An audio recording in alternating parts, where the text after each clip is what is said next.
A empresa de Michael Saylor, um dos maiores acumuladores de Bitcoin do mercado, a Strategy, está vendendo Bitcoin a todo vapor, pessoal. Agora, um novo pacote foi aprovado. A empresa recebeu autorização para vender Bitcoin no valor de 1 bilhão e 250 milhões de dólares. Mas por outro lado, quando olhamos, o Bitcoin e as altcoins estão subindo aos poucos, estão subindo de forma silenciosa. Enquanto todos estavam com medo, os Zainua e a China injetaram 40 bilhões de dólares no mercado em apenas uma semana, pessoal. Enquanto alguns países estão queimando dinheiro, outros estão injetando dinheiro neste momento. Além disso, hoje vamos falar sobre um dado on-chain. Existe um sinal de fundo on-chain que ninguém está comentando e que vimos pela última vez na época da FTX. Vou explicar isso e também tínhamos essas stablecoins em nossos bolsos. TUSD, o USDT, o USDC. Tá chegando uma nova delas. Agora existe um mecanismo chamado OpenUSD que vai nos fazer ganhar dinheiro. Vamos falar sobre isso. Vamos para o nosso vídeo.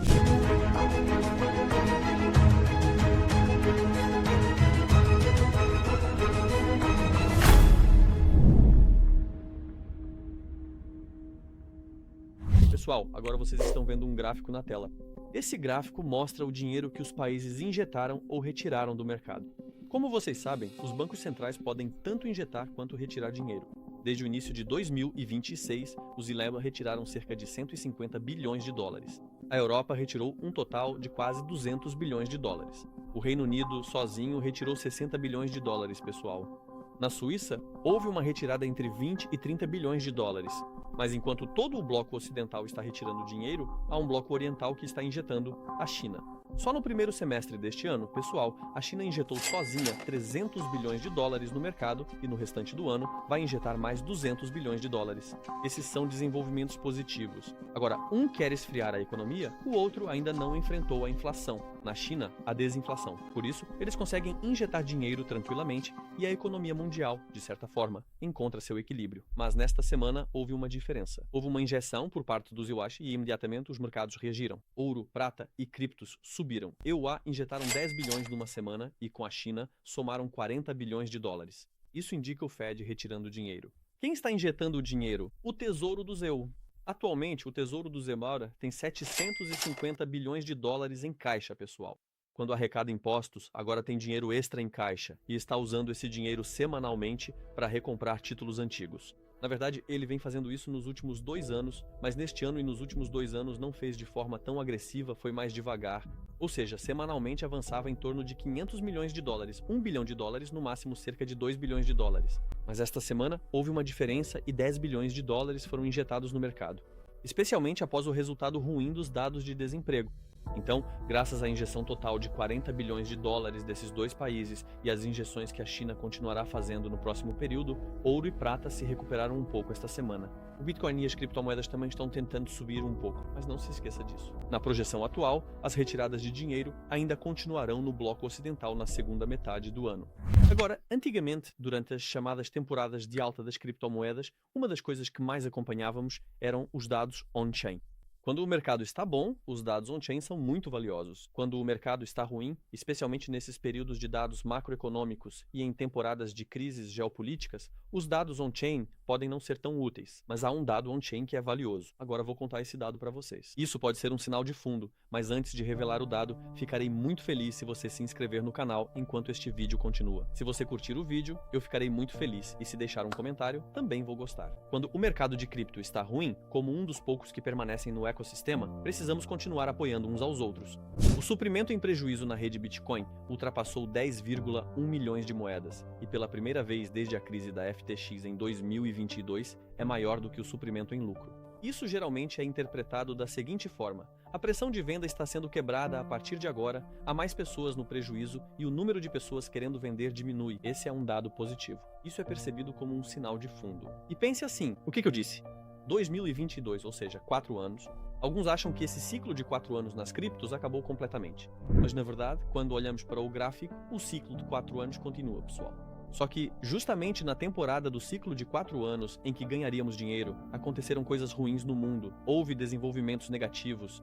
Por isso, o período em que se ganharia dinheiro ali não foi tão animado quanto antes. Mesmo assim, ainda houve quem ganhasse dinheiro. Por isso, eu não acho que o ciclo de 4 anos tenha acabado. Aliás, pessoal, podemos viver um belo mercado de alta. Mas se vocês ainda não têm criptomoedas, podem se cadastrar na Binance agora mesmo usando o QR Code que aparece na tela e fazer a verificação de identidade. Usando o meu link de referência, ou seja, o link que aparece na tela, vocês podem ganhar um desconto de 20% na comissão e ainda aproveitar o bônus de boas-vindas de até $600.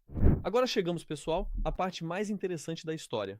A Strategy vinha acumulando Bitcoin há anos. E agora, nesse período, começou a vender Bitcoin. Mas a parte engraçada é que toda vez que a Strategy dizia vou comprar Bitcoin, estou comprando, o Bitcoin caía. Caía de verdade. Era um verdadeiro sinal de venda, totalmente ao contrário. Agora eles começaram a vender. E depois de cada notícia de venda, o Bitcoin sobe. Eu ainda não sei o que isso significa. Também é preciso conversar com a Gemini. É preciso conversar com o ChatGPT também. Posso ler as suas opiniões nos comentários. Por que é assim?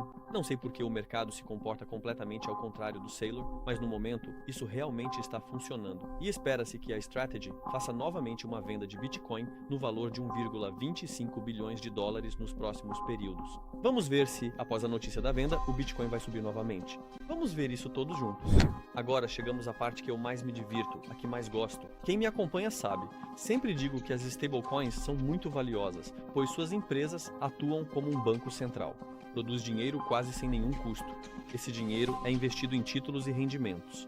Ganha muito dinheiro com riscos muito baixos. Na imagem que você vê agora na tela, há cerca de 10 bilhões de dólares. E esses 10 bilhões de dólares são apenas o lucro líquido anual da Tether. Ou seja, eles colocaram esse dinheiro no caixa, pessoal. Agora, quando olhamos para as stablecoins, pessoal, vemos que tecnicamente há 184 bilhões de dólares no caixa da Tether. Na Circle, são 73 bilhões de dólares. Na DAI, 4 bilhões e meio de dólares e assim por diante. Mesmo na menor das moedas, pessoal, há bilhões de dólares em circulação. Isso significa, por exemplo, que eu vou comprar uma criptomoeda e segurei. Por exemplo, eu tenho $1.000 e depositei isso na Binance TR. Mas no momento não quero comprar Bitcoin. Então eu digo, vou esperar em Tether e, por exemplo, comprei 1.000 Tether. Até aqui tudo está muito bem, mas a Tether ganha entre 3,5% e 4% de juros ao ano com seus $1.000 sem fazer nada. Ou seja, eles pegam esses $1.000 e ganham 4% ao ano. Olha, professor, 4% de $1.000 são $40. Ganhar $40 por ano, tanto faz ganhar ou não, sem risco. Não são apenas 1.000, são 184 bilhões em caixa. Ganhar dinheiro sem fazer nada. É exatamente isso que quero dizer. Eles garantem a segurança e o suporte, mas há um lucro enorme aí. Nas criptomoedas, o importante não são as empresas, são as pessoas. Assim, esses 4 ou 5% de rendimento. Qual empresa compartilha isso? É a Tether, a Circle, a DAI ou a Ethena? Praticamente nenhuma delas compartilha. Aqui, pessoal, mais de 140 instituições muito fortes do mercado se unem e dizem, sabe como falamos de mar aberto? Open source, código aberto, OpenAI, inteligência artificial aberta. Aqui também dizem, vamos criar o OpenUSD. Ou seja, vamos criar um dólar que pertença a todos. Nem os bancos centrais ganhem dinheiro, nem as empresas ganhem dinheiro, que ganhem aqueles que detêm esse dinheiro, que ganhem os indivíduos, as pessoas físicas, que vocês ganhem, eles dizem. Quais empresas estão envolvidas? Gigantes do mercado como Visa, Mastercard, BlackRock, Coinbase, Stripe, Shopify. Mais de 140 gigantes estão se unindo, formando um consórcio e dizem, depois de deduzirmos os custos e as despesas operacionais, vamos distribuir o lucro restante para quem possuir essa moeda. Ou seja, deixe-me explicar, estou dizendo isso apenas como exemplo. Se tiver 10.000 Tether e esquecer, após um ano você recebe uns $400 de dinheiro extra. Esqueceu e notou. Tinha 10.000 Tether na carteira.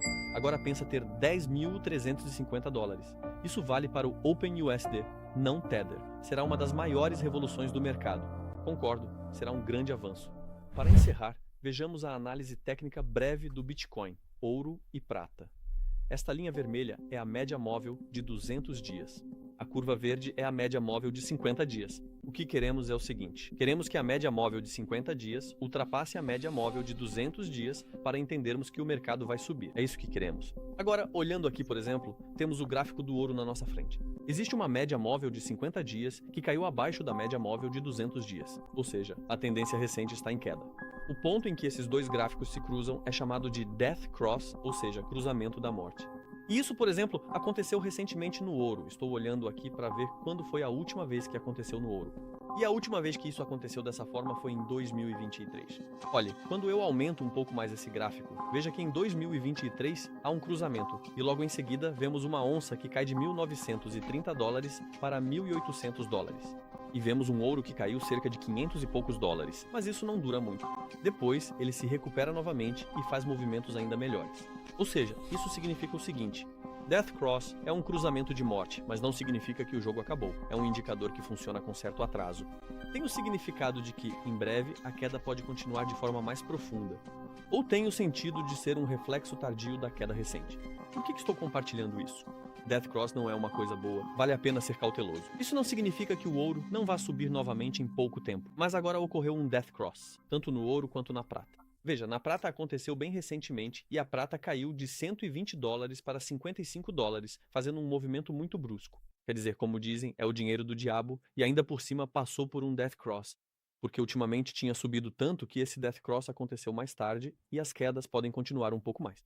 Por isso vale a pena ser cauteloso. Veja, não estou dizendo com certeza. Igualmente, o Bitcoin teve um Death Cross um pouco antes, em novembro de 2025. Todos nós sabemos o motivo. Então, quando olhamos para os níveis técnicos do Bitcoin, pessoal, para o Bitcoin se livrar dessa pressão de queda, primeiro ele precisa se posicionar acima de 65.400 dólares. Precisa ficar um tempo por ali. Depois, precisa romper com volume essa resistência dos 69 mil, pessoal. Isso seria um bom sinal para nós, para o Bitcoin. Pessoal, quando olhamos para o ouro, primeiro ele precisa se posicionar acima de 4.205 dólares. Nessa região, ele precisa ganhar um pouco de momentum e, em seguida, uma das resistências para o ouro é 4.360 dólares. Quando romper essa região, o ouro vai tentar recuperar o desempenho dos velhos tempos. Como vocês sabem, o ouro também já ultrapassou 5.500 dólares. Depois vimos o ouro chegar a 3.900 dólares por onça. Essas são quedas muito acentuadas. A prata, por sua vez, foi um dos produtos com o pior desempenho. Na verdade, foi tanto o melhor quanto o pior. Sua volatilidade é altíssima, operando acima das criptomoedas. A prata não deve ter tanto peso na carteira. Evite manter 20% em prata. Manter 5% é mais ideal. Porque, digamos que você tenha 100 mil dólares e 5 mil dólares investidos em prata. Se ela disparar para 30 mil, agora 30 mil dos seus 130 mil totais estão em prata. Este sinal mostra o seguinte para você. Reduza novamente a prata para 5%, 10%. Compre o que não valorizou. Por exemplo, quando olhamos para o SP500, vemos que esta é a região com a maior bolha. Está constantemente atingindo novas máximas históricas e ainda ninguém sabe de onde vai recuar. Por isso, se eu fosse investir agora, escolheria produtos que caíram. O ouro me parece um pouco mais seguro. Já o SP500 pode-se continuar investindo, mas não de forma muito entusiasmada. Mas até onde vai parar? Talvez ainda vá mais longe. Pode chegar a 10 mil? Pode chegar a 9 mil? Não sabemos disso. Por isso, o S&P 500 e o Nasdaq são valiosos, mas não de forma excessivamente entusiasmada, é algo mais controlado. Espero que o vídeo tenha sido compreensível, pessoal. Agradeço por terem assistido. Aguardo ansiosamente os seus comentários. Até o próximo vídeo. Fiquem bem.